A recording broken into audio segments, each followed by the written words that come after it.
من فيض مولانا الغفور قرآن رب العالمين جاء لنا نبراس نور فيه السعادة واليقين أسمى المعاني في السطور نسمو بها دنيا ودين نلقى الشفاعة في النشور بدلائل النور المبين في حفظه تحلو الأمور ما خاب من يرجو المعين نلقى الشفاعة في النشور بدلائل النور المبين بدلائل النور المبين.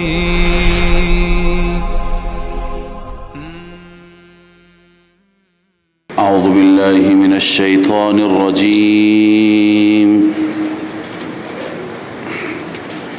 بسم الله الرحمن الرحيم. يسألونك عن الشهر الحرام قتال فيه قل قتال فيه كبير وصد عن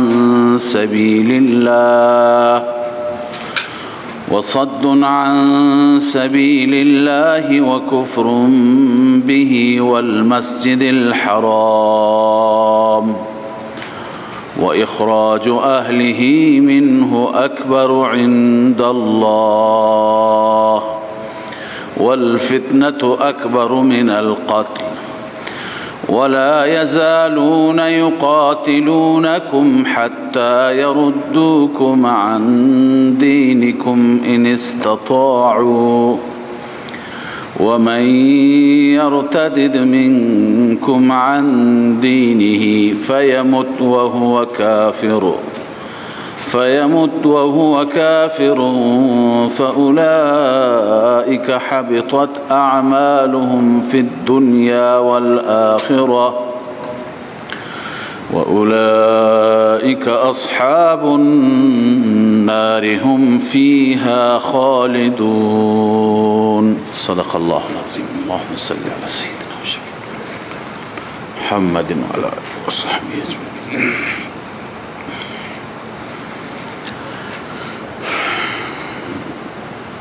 يسألونك عن الشهر الحرام قتال فيه. بحث جهاد بود و مشرکین مکه گناهان بزرگ و جنایت‌های بزرگ را مرتکب می شدند، اما اگر کسی اشتباه کوچکی سهوا و از روی فراموشی یا ندانستن تاریخ انجام میداد، این را محکم می گرفتند و بر این اعتراض می کردند.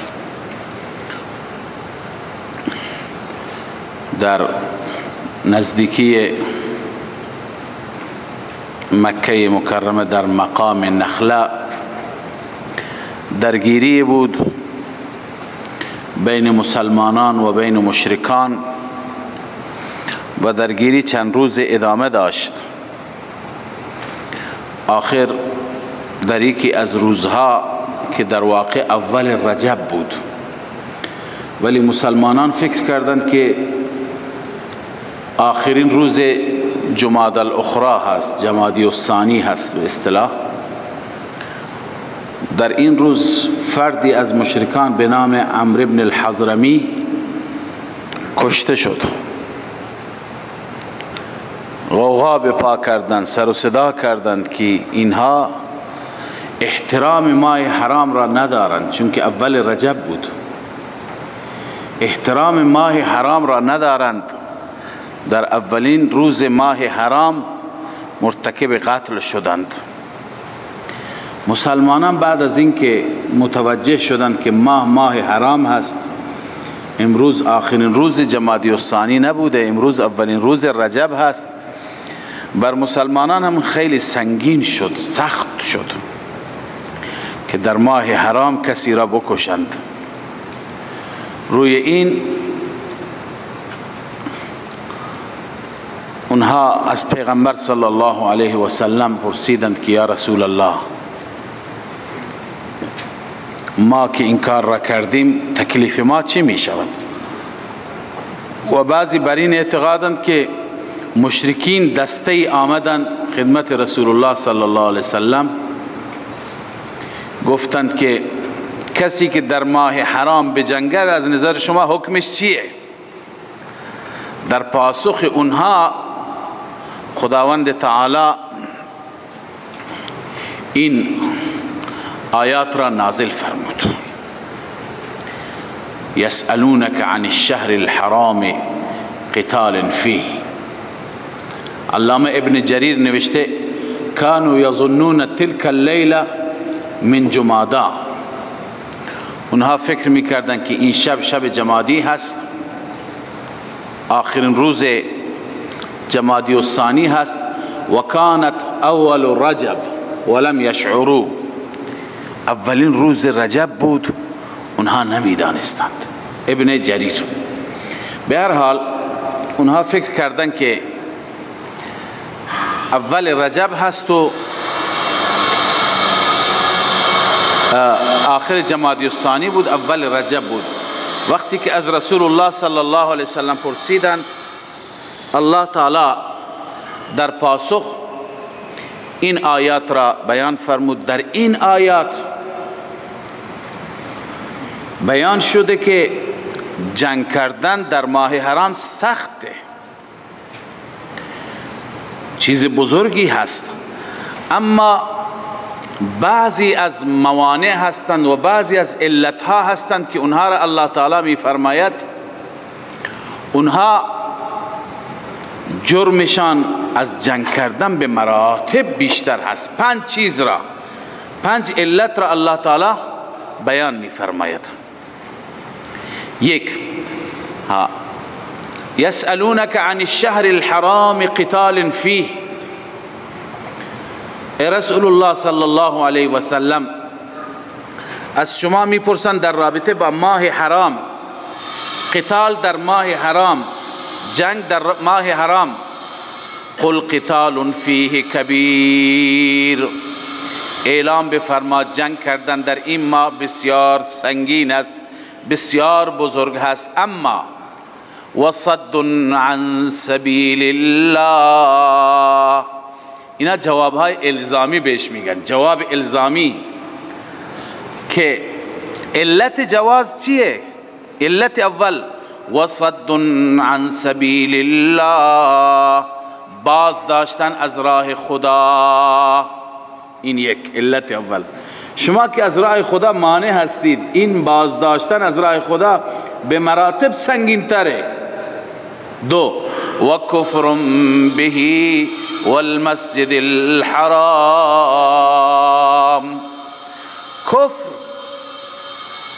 کفر به خدای عزوجل و همچنین مسجد حرام. کفر به مسجد حرام همین شرک کردن در مسجد حرام هست، غیر الله را پرستش کردن در مسجد حرام هست. این دومی هست. و اخراج اهله منه اکبر عند الله. علت سوم، جنایت سوم که از جنگ کردن خیلی سنگین تره، اخراج اهله، بیرون کردن اهل مسجد حرام، منه از آن مسجد حرام، اکبر عند الله، بزرگتر است نزد خدا. اهل مسجد حرام کیا هستند؟ و هم النبی صلی الله علیه و سلم والمؤمنون. رسول الله و مؤمنون هستند. چرا اینها را میگه اهل مسجد حرام؟ لانهم القائمون بحقوقه. روح المانی. لانهم القائمون بحقوقه، چون که حقوق مسجد حرام را اینها رعایت میکنند. مسجد حرام را حقوقش را کی رعایت میکنه؟ این گروه. رسول الله و صحابه. پس اهل اصلی که ارزش اینجا را دارد، ارزش اهلیت را دارد، اینها هستند. اینها را شما بیرون کردید. این گناه کوچکی هست، فقط جنگ کردن گناه بزرگی هست. این سه شد. و چهارم، علت چهارم اباحت قتال، والفتنة اکبر من القتل. علت چهارم، شرک، غیر الله پرستی، بت پرستی، اکبر من القتل، به مراتب از قتل چی هست؟ بزرگتر هست، سنگینتر هست. کاری که شما انجام میدهید و این کاری که صحابه رسول الله اشتباه کردند، این کار صحابه در مقابل جنایت شما هیچی نیست. و علت پنجم، الله می فرماید ولا یزالون یقاتلونکم حتی یردوکم عن دینکم ان استطاعوا.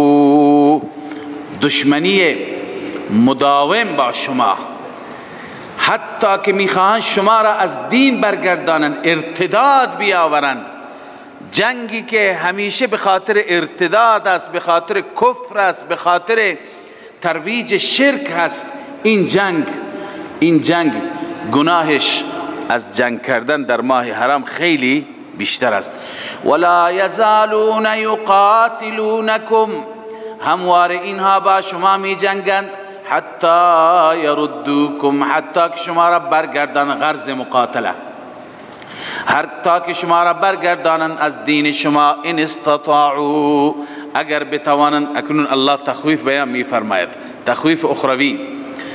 الله می فرماید و من یرتدد منکم عن دینه، هر کسی برگردد از شما از دینش بعد از برگشتن، فیمت، بمیرد، و هو کافر، در حالی که کافر باشد، فاولئک حبطت اعمالهم فی الدنیا والآخرة.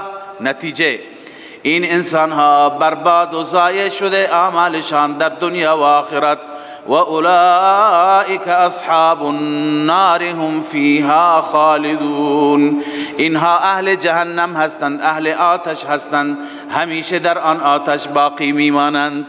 این تخویف است برای کسانی که فکر ارتداد داشته باشند، تحت فشار دشمن، تحت فشار قدرت دشمن برگردن، به عقب برگردن. و اما اکنون بشارت برای مؤمنان، برای مهاجران، برای مجاهدان، برای کسانی که استقامت میکنند در مقابل این تخویف. ان الذين آمنوا والذين هاجروا وجاهدوا في سبيل الله. بشارت آمنو قوه اعتقادیه، والذین هاجروا وجاهدوا این قوه چی هست؟ عملیه هست.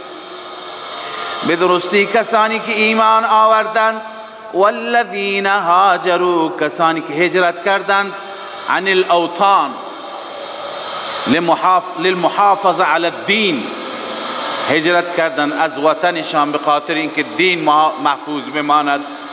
ببینید گاهی انسان هجرت میکنه به خاطر دنیا، این هجرت شامل اون نیست. میگه مثلا اینجا در این شهر خودم کار کردن خوب نیسته، منافع کمی گیر میاد، دبی بریم بهتره. این مهاجر نیست. هجرت اونه که در جای خودش، در شهر خودش خطر ارتداد است، خطر عرض کنم که بیدینی هست، بیدینی خودش، اهل و عیالش، فرزندانش. لذا صرفا به چه منظوری میره؟ که دین محفوظ میماند.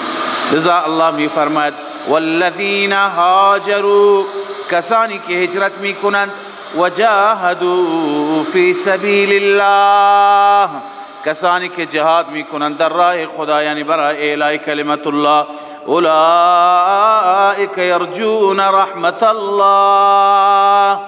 ثمره، نتیجه، الله میفرماید اینها امیدوار رحمت الهی هستند. این خبر هست اما به معنی امر است. امیدوار هستند یعنی امیدوار باشند، امیدوار هستند یعنی امیدوار باشند. والله غفور رحیم. رب العالمین بخشاینده و مهربان هست در حق این انسان ها. در حق اینها چیه؟ مهربان است. یسألونک عن الخمر والمیسر. ببینید در گذشته الله عزوجل مسئله جهاد را و از دو نگاه، عسى ان تکرهوا شیئا وهو خیر لكم و عسى ان تحبوا شیئا وهو شر لكم. بسا اوقات چیزی را شما نمیپسندید به نفعتون هست، میپسندید به ضررتون هست. این مسئله میگم مسئله ذو وجهین، مسئله که دو عرض کنم که جهت داشته باشد. لذا بعضی به این مناسبت بعضی از مسائل ذو وجهین که اینها هم جز امور انتظامی هستند اینجا بیان میشوند. یکی از اون مسائل مسئله خمر و میسر است، شراب و قمار. شراب و قمار را الله تعالی می فرماید که از شما سوال میکنه، یسألونک عن الخمر والمیسر، از شراب و قمار، قل فیهما، این هم مسئله ذو وجهین است. ببینید شراب به ظاهر منفعت هست، لذت است توش، اما گناهش را، ضررش را که انسان میبیند ضررش به مراتب بیشتر است. قمار هم همچنین، قمار هم به ظاهر منفعت است ولی ضررش بیشتر است. دلیل علت مال باختگی میشه، علت جنگ و جدل میشه، انسان ها هم دیگر را میکشند میزنند. لذا الله تعالی هم منافع را هم مضار را میگویند. این اولین آیه هست که در شناعت و قباحت شراب نازل شد، چون که حرمت شراب تدریجا نازل شد. اول الله تعالی هم منافع را ذکر کرد هم مضار را و فرمود که مضار بیشتر هستند، ضررها بیشتر هستند. یسألونک عن الخمر والمیسر، سؤال میکنن شما را از شراب و قمار، قل فیهما اثم کبیر، اعلام بفرما که در این هر دو گناه بزرگ هست، و منافع للناس، منافع هم برای مردم هست. منافع چیه؟ من الربح فی التجاره، سود هست در تجارتشون، والالتزاز به، لذت هست، والسرور بظاهر خوشی هست، و حصول المال بلا تعب، و مال انسان به دست میاره بدون رنج.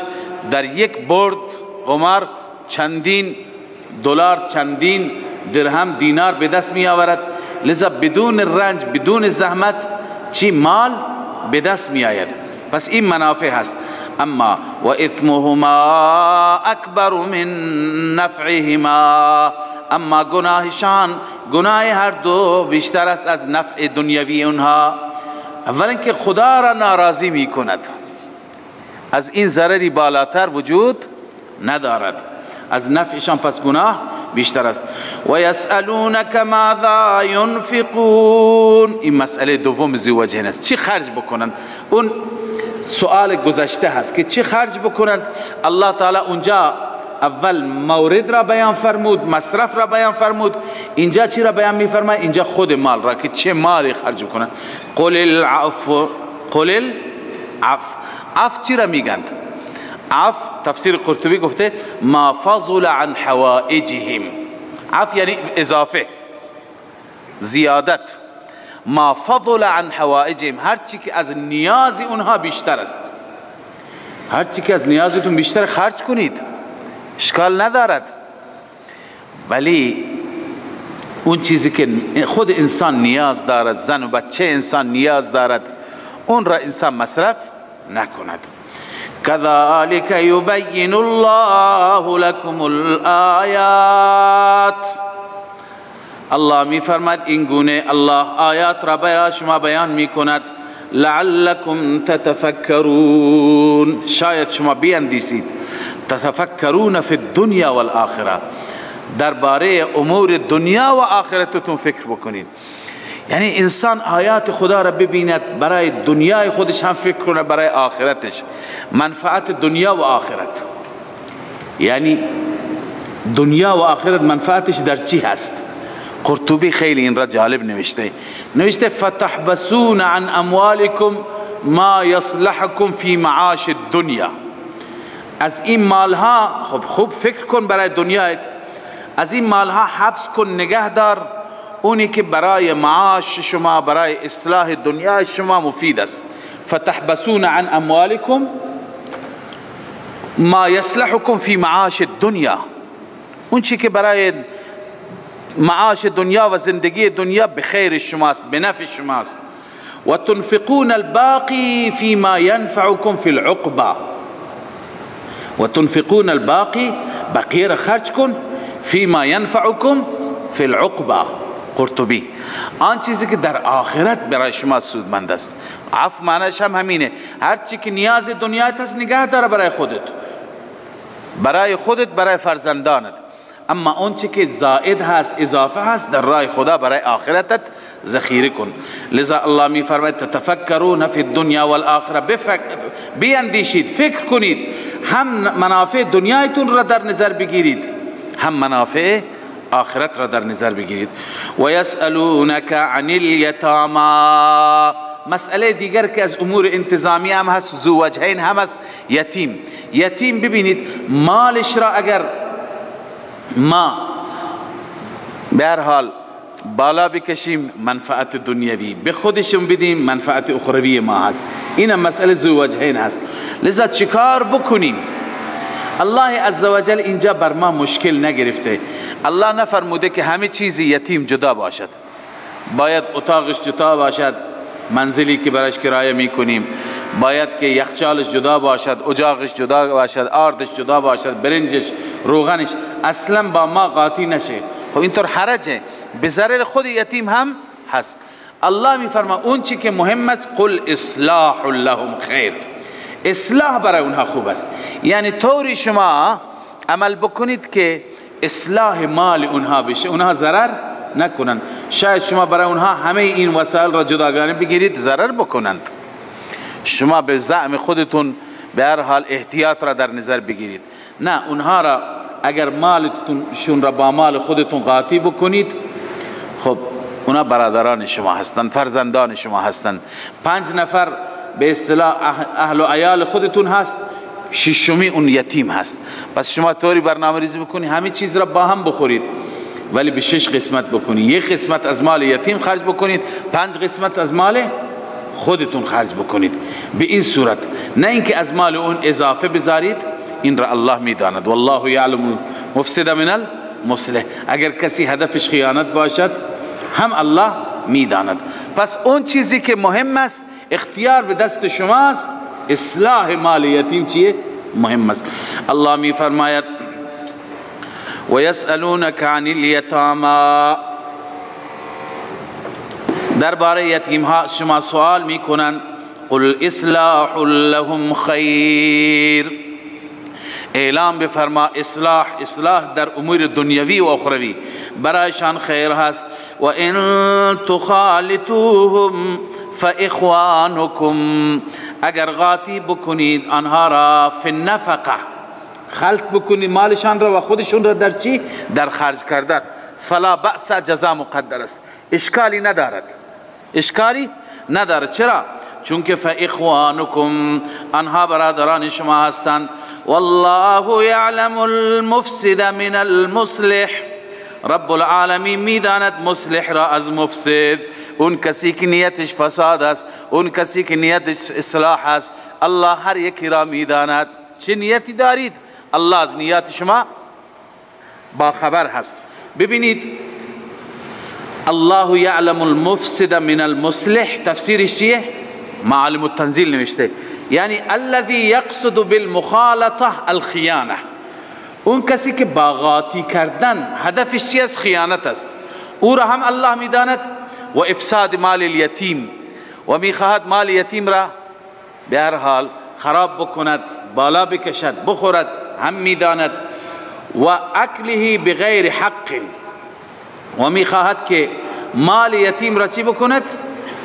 اکله بغیر حق، مال یتیم را بنا حق بخورد. الله این را میداند. و همچنین عن الذی یقصد الاصلاح، از اون انسانی که قصدش چی هست؟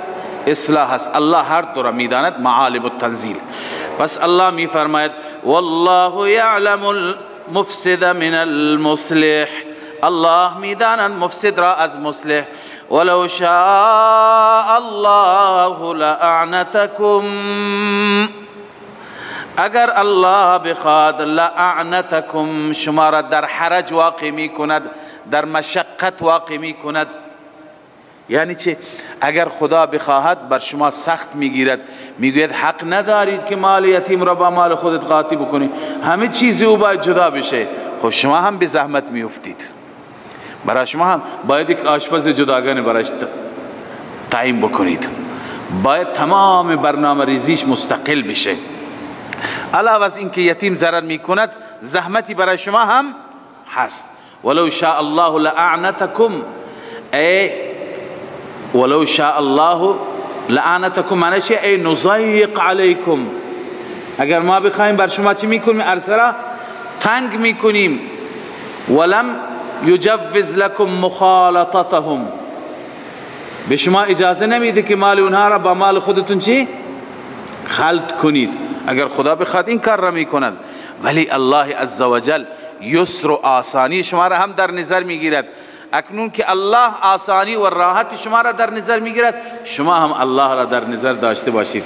خیانت در دل نباشد، خیانت در دل نباشد، بلکه اصلاح باشد. ان الله عزیز حکیم، بدون شک خداوند غالب هست، هر کاری را میتواند بکند، حکیم هست، کارهای رب العالمین با حکمت است. ولا تنكحوا المشركات حتى يؤمن، مسئله چهارم ذی وجهین، چهارم مسئله نکاح با مشرکه. زنی هست مشرکه، انسان با اون نکاح بکند امکان دارد، بلا تشبیه زیبایی ظاهریش خیلی بهتر باشد، مال داشته باشد، شرایط زندگیش خوب باشد، موقعیتش خوب باشد. خب اینا منافع هستند. اما مزارش را وقتی که انسان نگاه، اینم ذو وجهین است، نه؟ مزارش را وقتی که انسان نگاه میکند ضررها هم خیلی زیادند. مشرکه هست، دین ندارد، بی دین هست، با خدای عزوجل شریک قرار میدهد، در دلش فقط الله نیست غیر الله هست، یکتا پرستی ندارد. لذا نکاح این چی؟ امکان داره فردا دین را از خود شوهر هم بگیرد، شوهر را بی دین بکند. اگر شوهر را بی دین نکند فرزندان را بی دین می کند. لذا اینها، این مزار خیلی از اون منافع بیشتر از اون بلا تشبیه عشق ظاهری که انسان دل داده به او و چهره سفیدش را و پوست سفیدش را دیده، اون منفعت اونقدر نیست در مقابل این ضرر که دنیا و آخرت انسان خراب میشه. لذا الله عزوجل میفرماید همچنین کسی که مشرک هست و برای خواستگاری آمده، بی دین هست و برای خواستگاری آمده، در دلش شرک هست، در دلش غیر الله پرستی هست، ندای غیر الله دارد، خب اون اگر موقعیتش خوب هست، جایگاه دنیوی خوبی دارد، سواد خوبی دارد، دانشگاه رفته هست، تحصیل کرده هست، حقوق بگیر خوبی هست، دکتر هست، مهندس هست، خب این منفعت دنیاست. اما مضرات را ببینید، مضرات آخرت. انسان فرزند خودش را در واقع دارد به طرف بیدینی میفرستد، به طرف عرض کنم که شرک میفرستد. فرزندان فردا نتیجهشون چی میشه؟ لذا الله تعالی اینجا منافع و مضار را میفرماید، مثل منافع و مضار شراب و خمر، و میفرماید که منافعش کمتر است، ضررها بیشتر است. پس مسلمان اونه که دفع ضرر میکند، ضرر را از خود دور میکند. الله میفرماید ولا تنكحوا المشركات حتى يؤمنن، شما نکاح نکنید با مشرکات، با زنان مشرکه، حتی یؤمنن، حتی که مؤمن میشن. خب بعضی و اوقات انسان میدونه که این مؤمن شدنش هم از روی چی است؟ از روی همین مسائل دنیوی هست. بعضی میگه مثلا من برای یک زن مسیحی عاشق شدم، خب غیر مسلمان است، جایز نیست. میگه اون مسلمان میشه، گفته اگه با من ازدواج بکنی مسلمان میشه. یعنی این همون مهاجر ام قیس است، به خاطر ازدواج مسلمان میشه.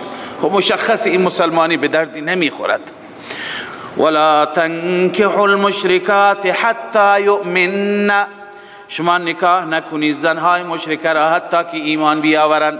ولا امة مؤمنة خیر من مشرکة، الله می فرماید یک کنیزکی باشد، کنیزی باشد، مؤمنه باشد، فقط در دلش ایمان باشد، یکتا پرستی باشد، خیر من مشرکة، بهتر است از آن مشرکه. ولو اعجبتکم، گرچه اون مشرکه را شما بپسندید، شما را خوش بیاد ازش، به دلیل مال و جمال بنویسید، چون که مال دارد یا زیبایی دارد، باز هم از اون مالدار و از اون زیبارو، این کنیزک که ولو اینکه کنیزک سیاه فام باشد ولی در دلش ایمان هست، در دلش نور ایمان و نور الله هست، این چی هست؟ به مراتب ارزشش بیشتر است.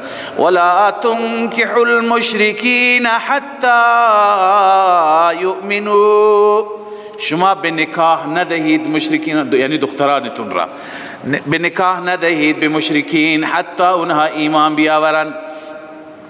اگر مشرک بود داماد خواستگار، مؤمنی نبود، اما یک برده ای هست، الله می فرماید ولعبد مؤمن خیر من مشرک، یک برده، یک بنده مؤمن بهتر است از یک مرد مشرک.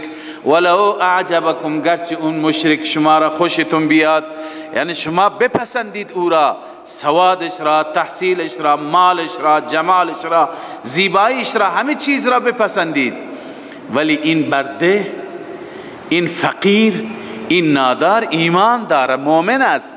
این مؤمن چی دارد؟ ارزش دارد.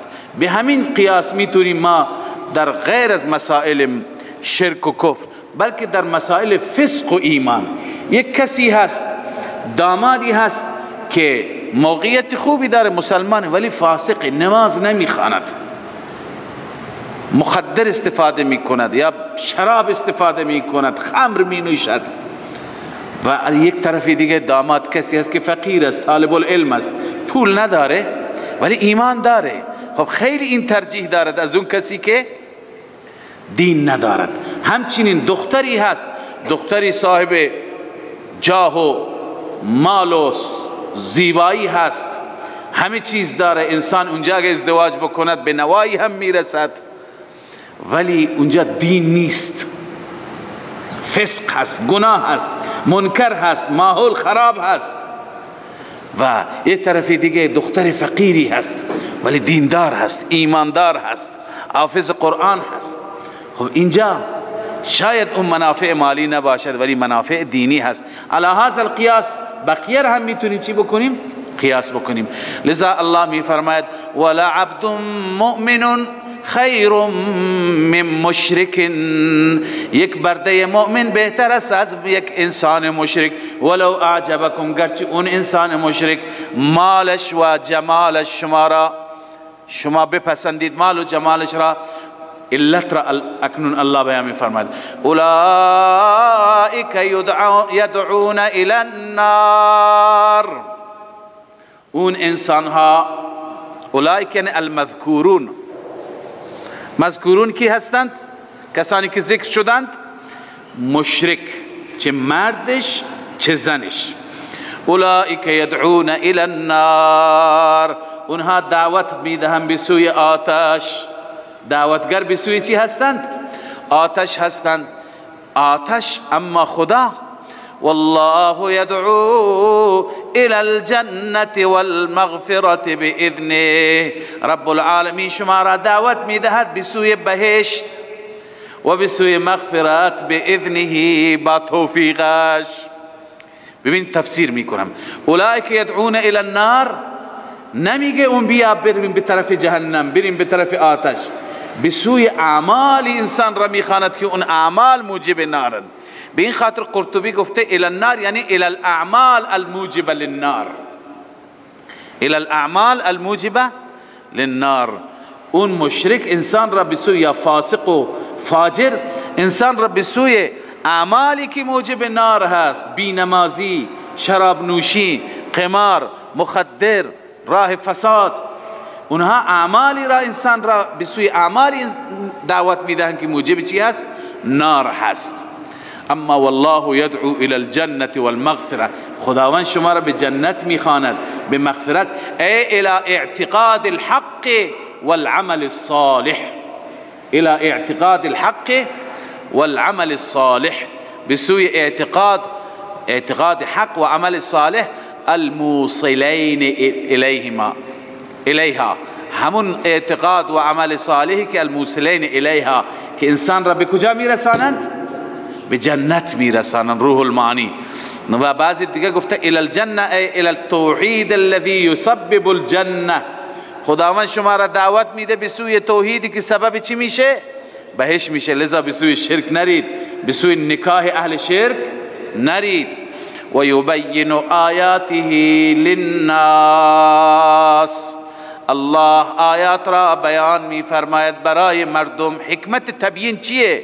حکمت بیان این آیات لعلهم یتذکرون، شاید مردم پند بگیرند. پس این آیات برای پند گرفتن ماست، برای عمل کردن ماست، برای اینکه ما این مسیر را، مسیری که الله دعوت میده، این مسیر را چی بکنیم؟ انتخاب بکنیم. خب این مسئله چهارم ذووجهین شد، یعنی نکاح کردن مشرک یا نکاح دادن دختر خود به مرد مشرک.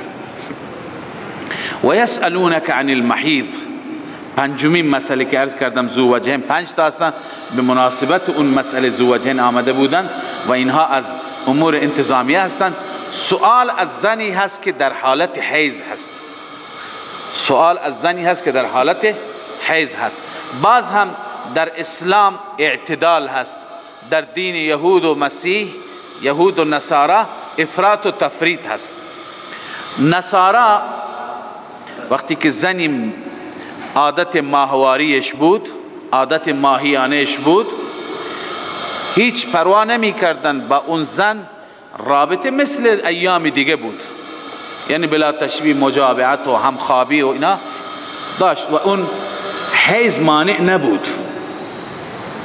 و یهود برعکس، زنی که عادت ماهیانه داشت اصلا با اون زن در یک خانه نمی نشستند، در یک خانه زندگی نمی کردن، روی یک سفره.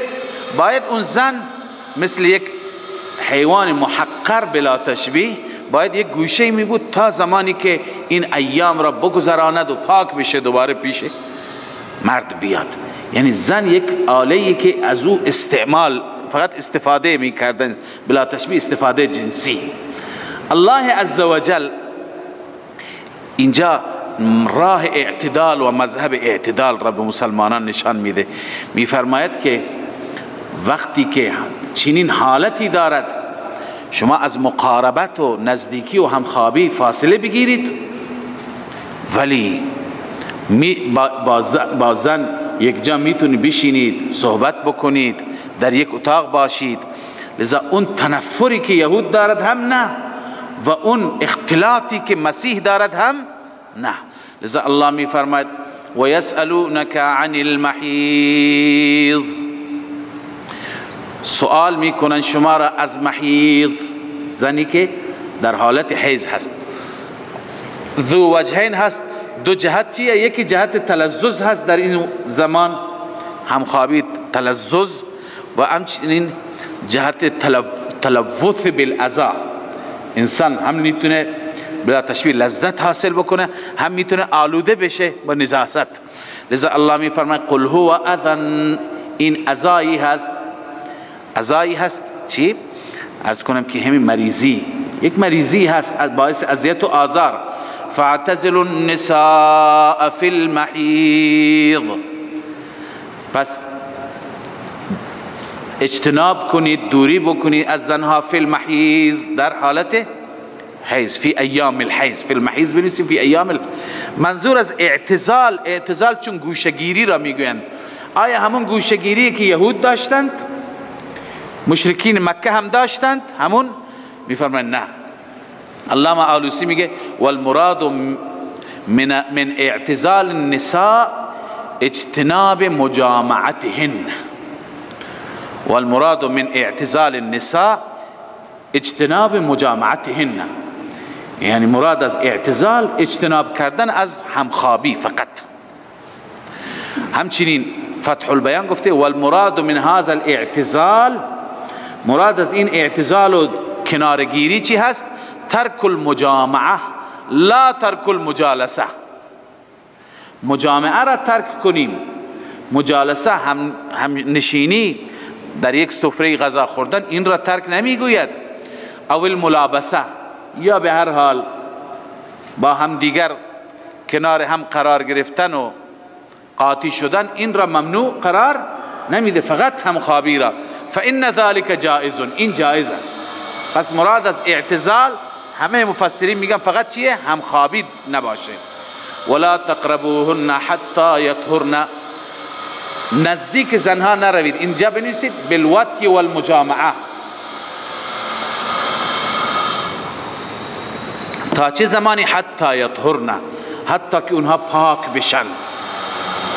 فاذا تطهرن، وقتی که خوب پاک شدند، فأتوهن من حیث امرکم الله، پیششون بیایید. این بازم کنایه از مجامعت است، یعنی اجازه دارید من حیث امرکم الله، اما از همان طریقی که الله به شما امر کرده.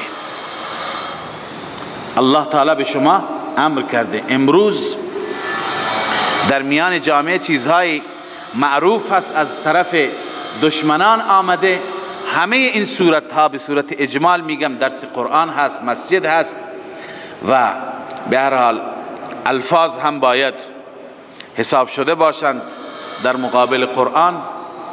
بغیر از این صورتی که قرآن گفته که در آیات آینده میگه حرث، یعنی اون طریقی که طریق حرث است، طریق ولادت فرزند هست. بغیر از اون طریق بقیه طرق که طریق فرث باشد بلا تشبیه طریق لواط هست، اینها حرام هستند در اسلام و اینها جز بزرگترین کبائر هستند. چون که قرآن مجید از چیزی که صراحتا من کرده و انسانی بیاید و حکم صریح قرآن را نادیده بگیرد، بشکند، این انسان مرتکب کبیره شده و خدا خودش بر او رحم بکند. لذا اگر توبه نکند به عذاب بسیار شدیدی گرفتار میشه. لذا امروز آموزش هایی که از جانب دشمنان آمده و به هر حال حرث را با فرض قاطی کردند و صرفاً یک فایده ابزاری از زن و صرفاً میخواهند که به هر حال مثل حیوان، الان میخوام بلا تشبیه دیگه، تشبیه به حیوان شده، مثل حیوان شده که صرفاً اونجا شهوت و ارضا هست مد نظر و نه چیزی دیگر. اینها تمام ببینی این آیات قرآن مجید را، آیات صریح قرآن مجید که اینها مخالف اینها هستند. الله می فرماید فأتوهن من حیث امرکم الله ای من القبل للدبر، اون راهی که الله دستور داده. ان الله یحب التوابین، این ترغیب توبه هست. کسی که اشتباه کرده در گذشته در زمان جاهلیت نمیدونسته، الله دوست دارد توابین را، توبه کنندگان را، و یحب المتطهرین، و الله تعالی دوست دارد پاکان را، کسانی که پاکیزگی را اختیار میکنند. اونهایی که از راه فرض میروند اونها پاکیزگی را اختیار نمی کنند، اونها راه نجس را و نجاست را اختیار کردند. لذا الله اونها را دوست ندارد. کسی که خدا دوستش داشته نباشد برای اون انسان چی میماند؟ نه دنیایی دارد و نه آخرتی دارد. و الله میفرماید نساؤکم حرث لکم، زنان شما حرث هستند، ای بمنزلت الحرث، مثل کشت هستند.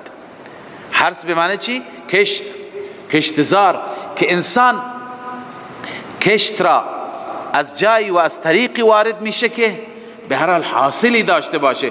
فأتو حرثکم انا شئتم، شما پیش حرستان بیایید، کشتتان بیایید، به هر کیفیتی که میایید، ولی راه چی باشد؟ ولاد باشد. متوجه هستید؟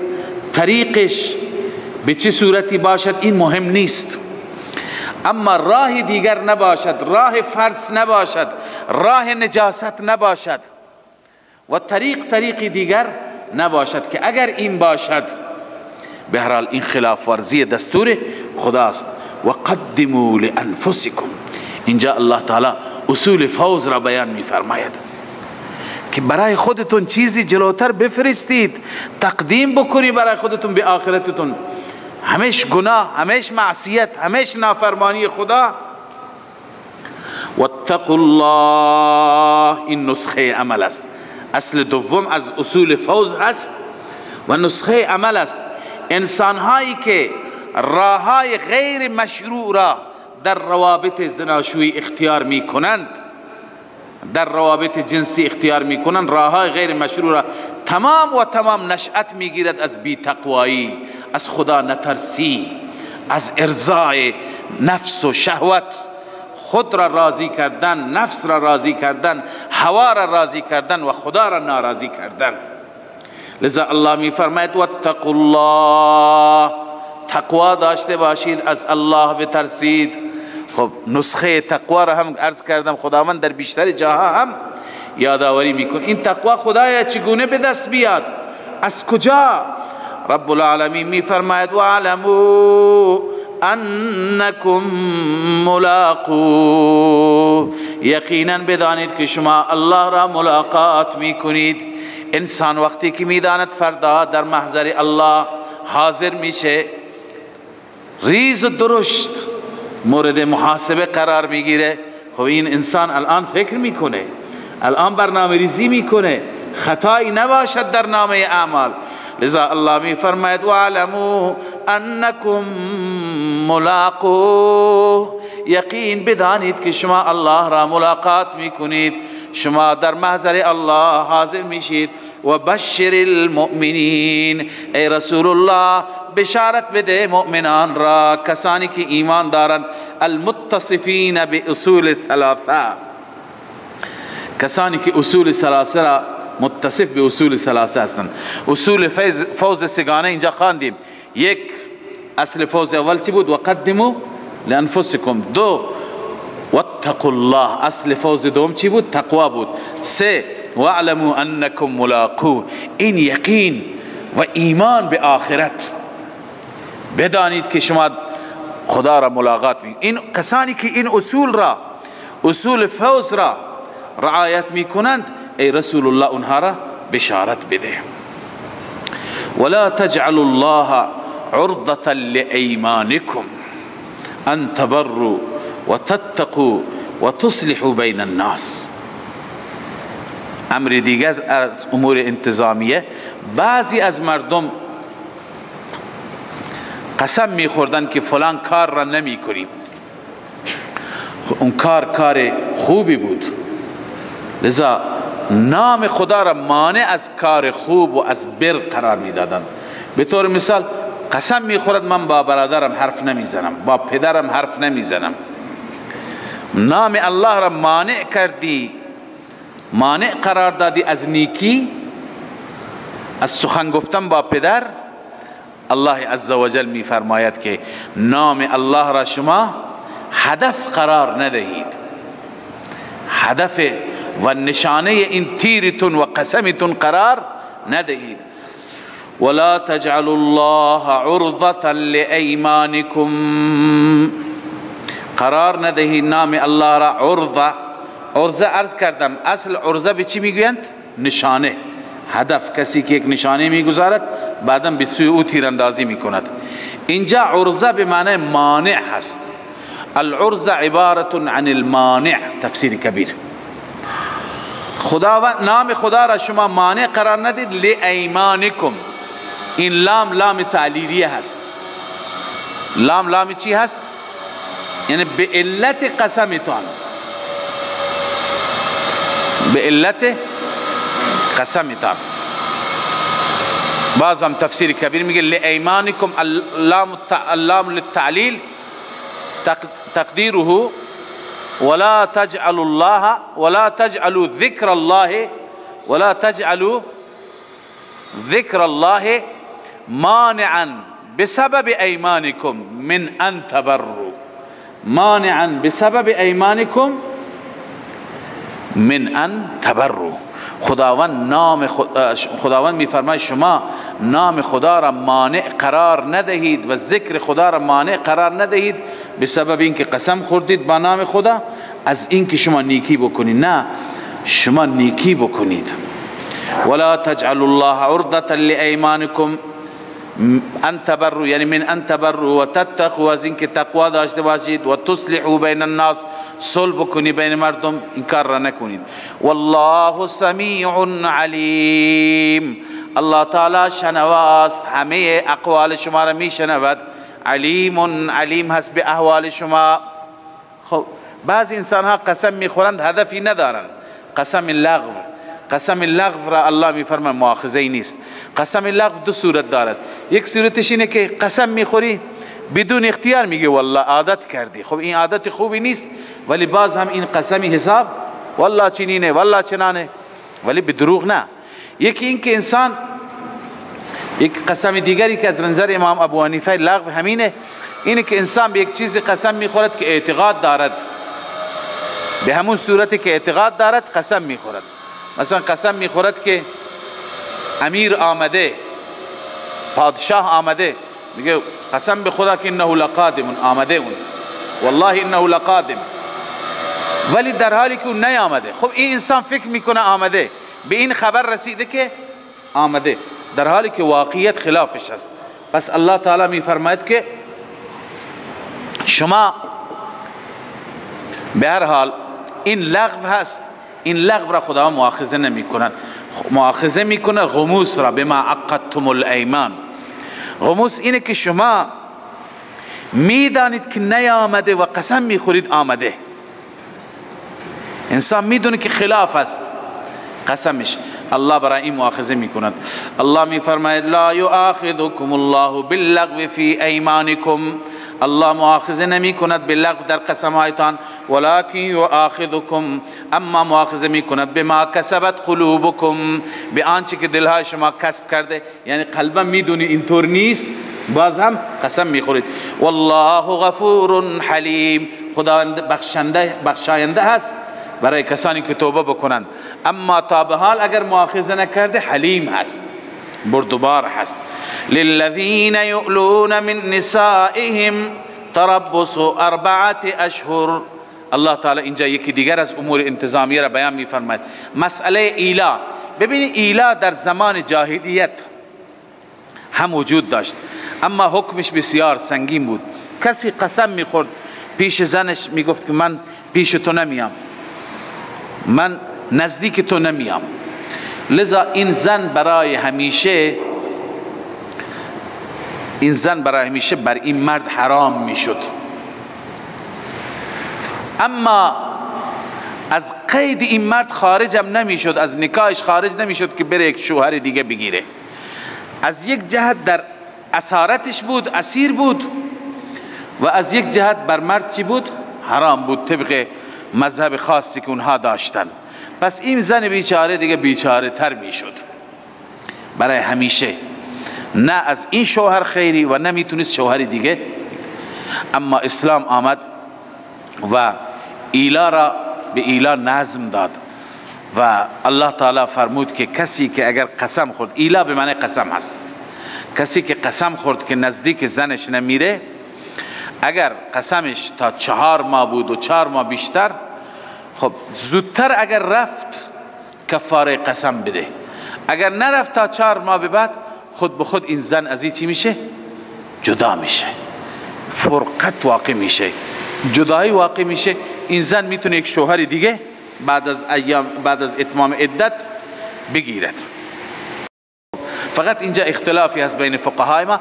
امام ابو حنیفه رحمه الله معتقد است بعد از 4 ماه خود به خود یک طلاق باین واقع میشه، یک طلاق باین واقع.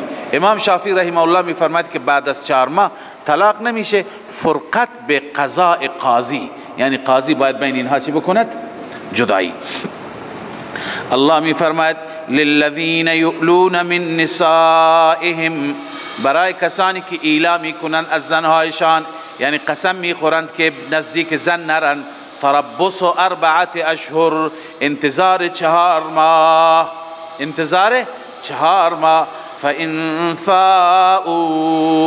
فاؤوا بمعنی رجعوا، اگر رجوع کردند قبل از 4 ماه، فإن الله غفور رحیم، بدون شک الله عزوجل غفور هست، بخشنده و مهربان است. و ان عزموا الطلاق، اگر آنها عزم طلاق کردند، اراده طلاق کردند، بترک الفیء فی 4 اشهر، یعنی در ظرف 4 ماه رجوع نکردند، اگر آنها عزم طلاق کردند، فإن الله سمیع علیم، بدرستی که الله عزوجل شنوا هست و داناست. خداوند هم میشنود هم میدوند این هدفش طلاق است. خب وقتی که طلاق شد بعدا عده هست، عده بگذراند. عده مطلقه چقدر هست؟ ببین مطلقه تا مطلقه هست.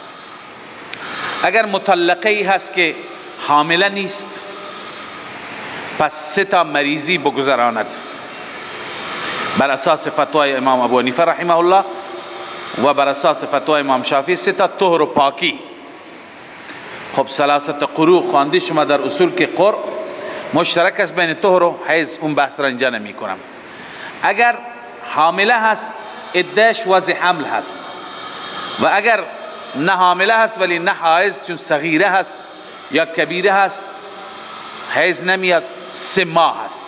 الله می فرماید والمطلقات یتربصن، زنهای مطلقه منتظر باشند به انفسهن، یعنی خودشون را در انتظار بگذارند، نفسهای خودشون را در انتظار بگذارند، 3 قروء، 3 حیض، 3 پاکی.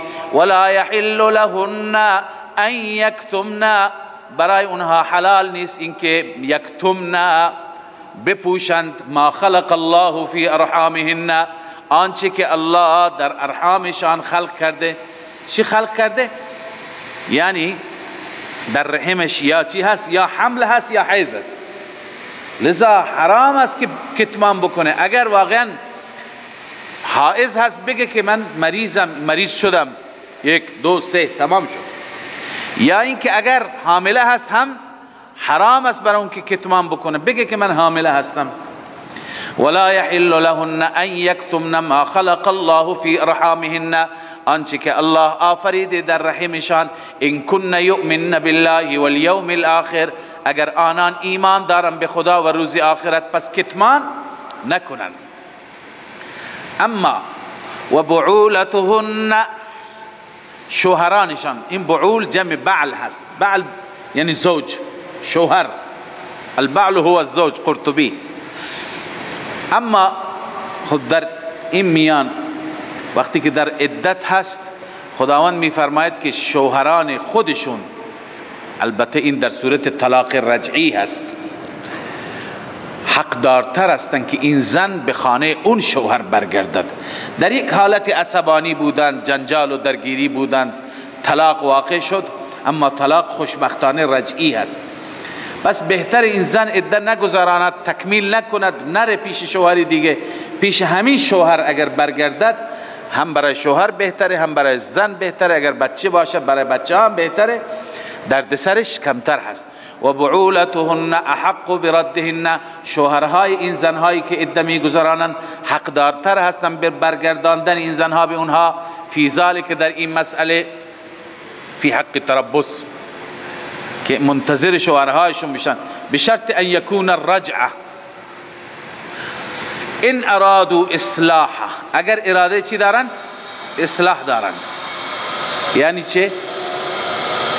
یعنی هدفشون بعد از این دیگه اصلاح باشد، دوباره اون درگیری های دیروز را تکرار نکنند.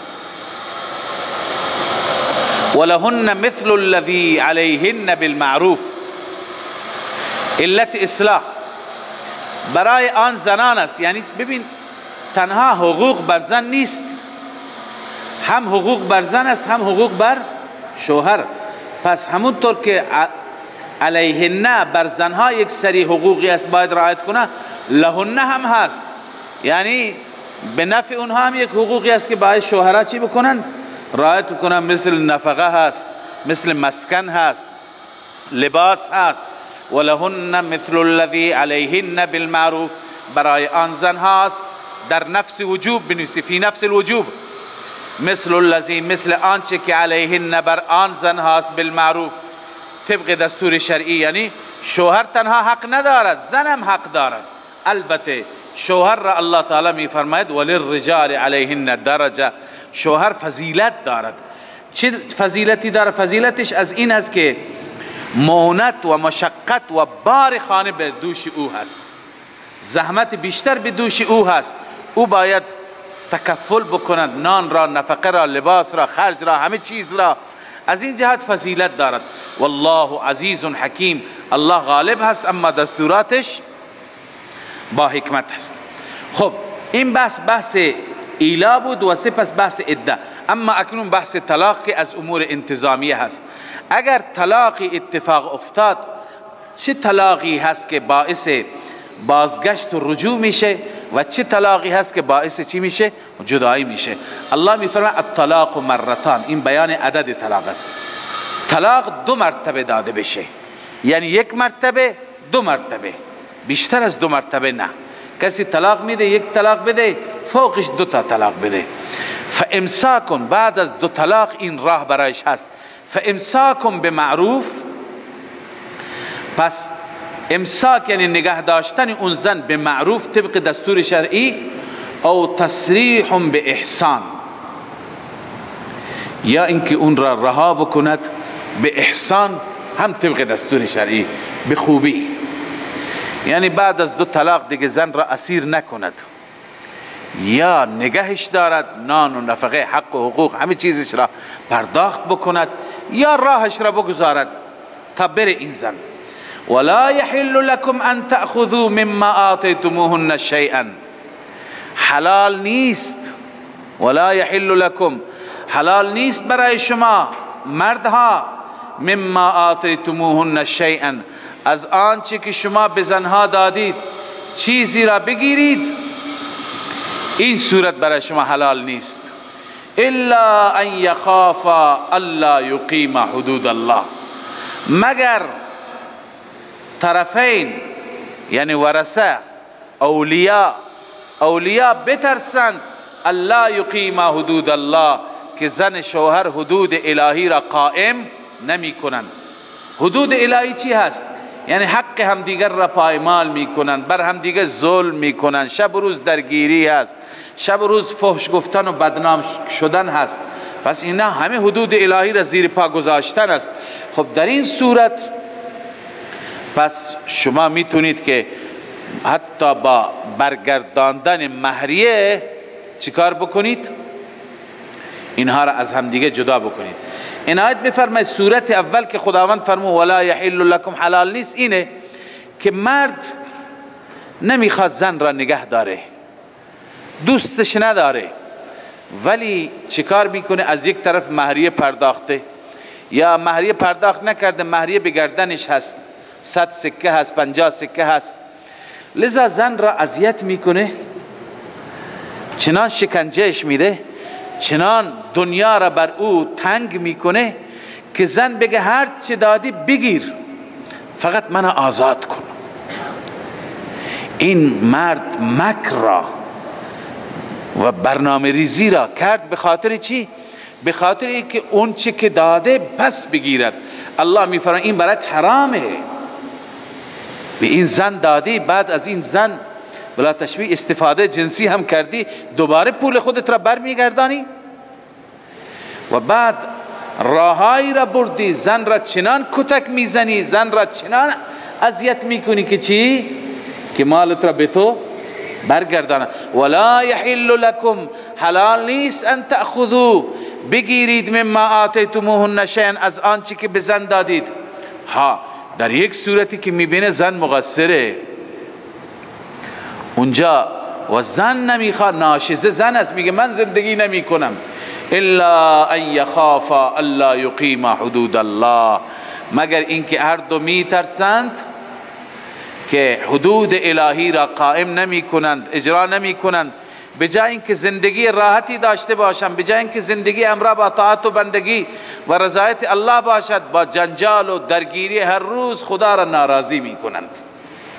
خب اکنون خداوند شما اولیاء را میگه فان خفتم، اگر شما اولیاء ترسیدید که الله یقیم حدود الله، شما هم به همین نتیجه رسیدید که حدود الهی را اینها قائم نمیکنند، فلا جناح علیهما، گناهی نیست بر آن دو، فی مفتدت به، در آن چیزی که زن فدیه میدهد، در آن چیزی که زن فدیه میدهد. ببینید زن نمیخواد زندگی بکنه، میگه شوهر را میگه خلاص کن مرا، رها بکن، طلاق به دست شوهر است. شوهر میخواد زندگی بکنه، دل داره، علاقه داره به زنش، لذا آخر میبینه به بنبست رسیده. زن به شوهر میگه من این فدیه را بهت میدم، اینقدر مال بهت میدم، من آزاد کن. خب اینجا میفرماید گناهی بر شما نیست، فلا جناح علیهما، گناهی بر آن دو نیست، فی مفتدت به، در آنچه که فدیه میدهد زن آن را. بعد از اینکه این را در اسلام میگن خلع، بعد از اینکه فدیه داد، خب این فدیه طلاقی حساب میشه. روی عن عثمان و علی و ابن مسعود و جماعت من التابعین هو طلاق. این چی میشه؟ فدیه دادن طلاقی حساب میشه. قرطبی گفته. به هر حال این فدیه که پرداخت شد خود به خود مفارقت، جدا و طلاق باین. تلک حدود الله، این حدود الهی هست، فلا تعتدوها، در این تعدی نکنید. تعدی نکنید. تعدی چیه؟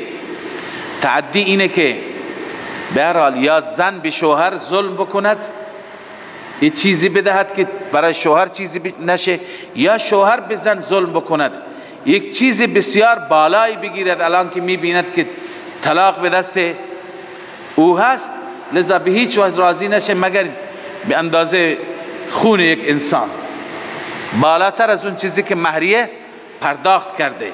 لذا الله می فرماید و من یتعد حدود الله، هر کسی که تعدی بکند در حدود الهی، فاولئک هم الظالمون، این افراد متعدیان، ظالمان هستند، اینها ظالمند و خداوند ظالمین را سخت مؤاخذه میکنند. خب ببینید بحث طلاق بود، در وسط بحث خلع آمد. الطلاق مرتان، فان طلقها، این متعلق به الطلاق مرتان هست، یعنی کسی دو بار زنش را طلاق داد، چند تا طلاق برش مونده؟ یکی. فان طلقها، این طلاق سوم هست. فان طلقها، اگر آن زن را طلاق داد، طلاق سوم، سه تا طلاق که بده چی میشه؟ مغلظه. فلا تحل له من بعد حتى تنكح زوجا غیره. ببین این زن دیگه برای این شوهر بعد از طلاق سوم حلال نمیشه حتی که این زن بره عقد بکند، نکاح بکند مرد دیگر را. ببین مذهب تمام مجتهدین، مذهب جمهور مجتهدین اینه که مردی که زنش را طلاق میده، طلاق ثلاثه مغلظه، این زن حلال نمیشه مگر بعد از 5 شرط. چند شرط؟ 5 شرط. ابتداء من عبارت امام رازی را میخوانم، اون 5 شرط را شما در آیه پیدا میکنید. مذهب جمهور المجتهدین، مذهب جمهور مجتهدین اینه که ان المطلقه بالثلاث، زنی که 3 طلاق خورده، لا تحل لذلك الزوج، برای اون شوهر حلال نمیشه الا ب5 طرائق، مگر به 5 طریق. تعتد منه، اولا که این مرد که طلاقش میده عده بگذراند، 1. دوم و تعقد للثانی، شوهر دوم او را چی میکند؟ عقد میکند. 2. سوم و یطعها، اون شوهر دوم هم چی؟ با او هم خوابی داشته باشد. 3. 4. ثم یطلقها، اون شوهر دوم بعدا چی بکند؟ هم طلاقش بده یا بمیرد. این 4. ثم تعتد منه، شرط 5 اینه که عده شوهر دوم را هم بگذراند، یعنی 3 تا مریضی اونجا هم بگذراند. بعد از این 5 طرق، 5 شرط و 5 مرحله میاد برای شوهر اول حلال میشه و الا لا.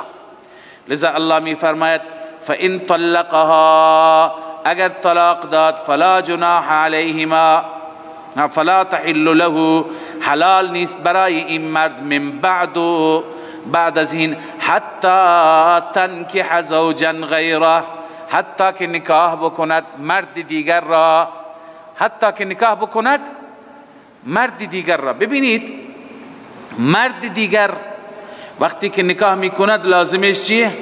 لازمش اینه که هم او را باید عده مرد اول را بگذراند، هم در عقد مرد دوم برود و هم او هم خوابی باش میکنه، واقع مجامعت.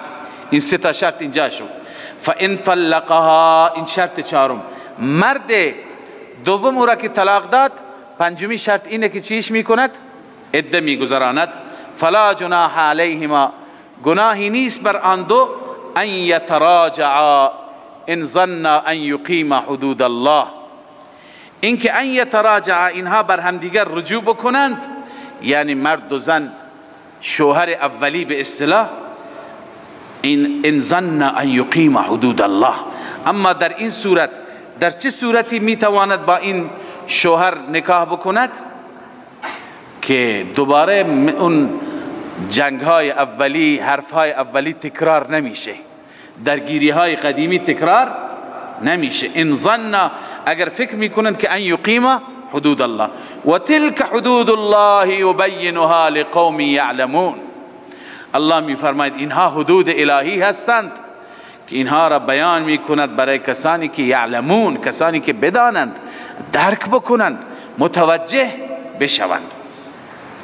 خب بعد از اینکه الله تعالی میفرماید شما زنها را طلاق میدهید، زن هنوز در عده هست، نزدیک عدهش تمام بشه، البته اینم در صورت طلاق رجعی هست، نزدیک عدهش تمام بشه، شما تصمیم خودتون را بگیرید قبل از اینکه عدهش تمام بشه.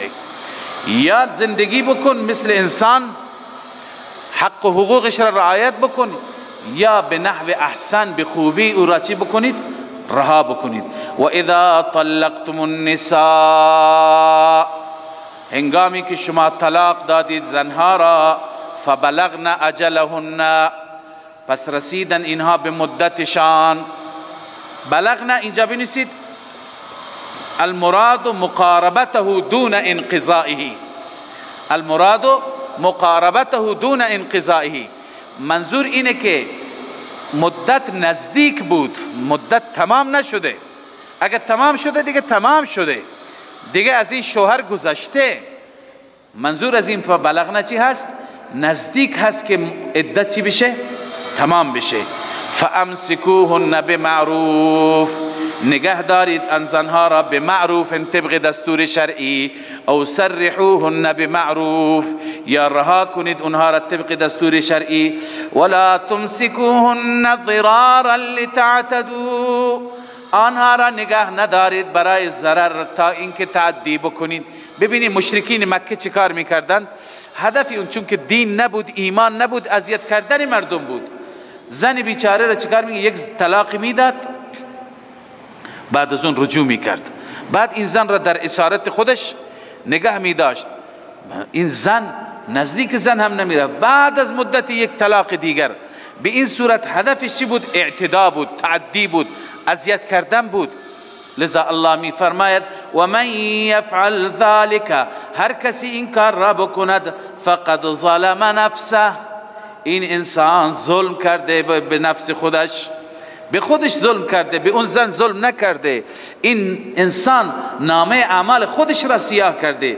ولا تتخذوا آیات الله هزوا، آیات الهی را به مسخره نگیرید، آیات الهی را به مسخره نگیرید، بلکه برای آیات الهی شما چیکار بکنید؟ نعمتهای خدا را یاد کنید. نعمت خدا را که یاد بکنید، خود به خود این باعث میشه که به دستورات خدا و آیات خدا شما هم عمل کنید.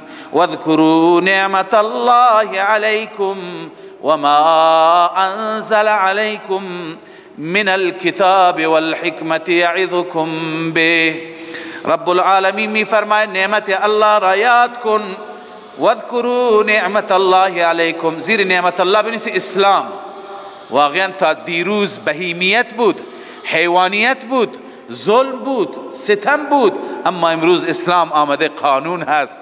هم زن احترام دارد، هم مرد احترام دارد، هم هر کسی وقتی که به قانون اسلام عمل بشه به حق او ظلم نمیشه. واذکروا نعمت الله علیکم، یاد کنی نعمت الله را، یعنی دین مبین اسلام را که بر شماست.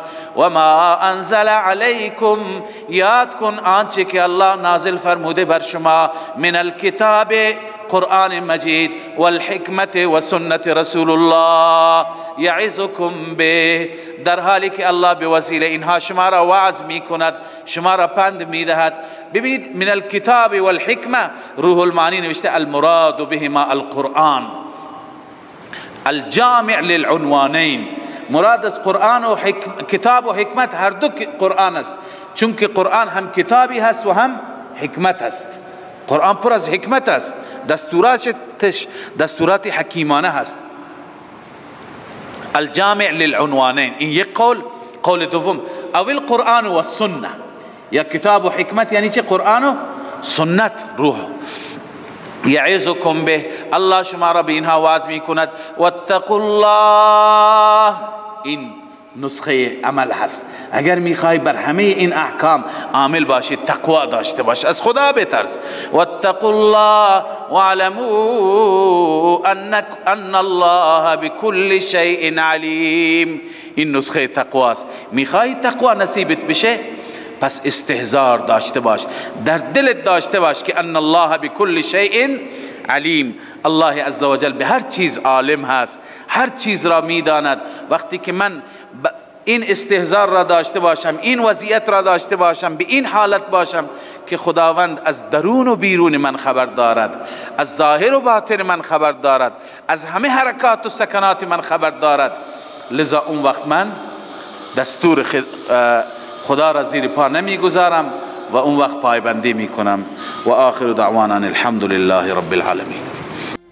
من فيض مولانا الغفور قرآن رب العالمين، جاء لنا نبراس نور فيه السعادة واليقين، أسمى المعاني في السطور نسمو بها دنيا ودين، نلقى الشفاعة في النشور بدلائل النور المبين، في حفظه تحلو الأمور، ما خاب من يرجو المعين، نلقى الشفاعة في النشور بدلائل النور المبين، بدلائل النور المبين.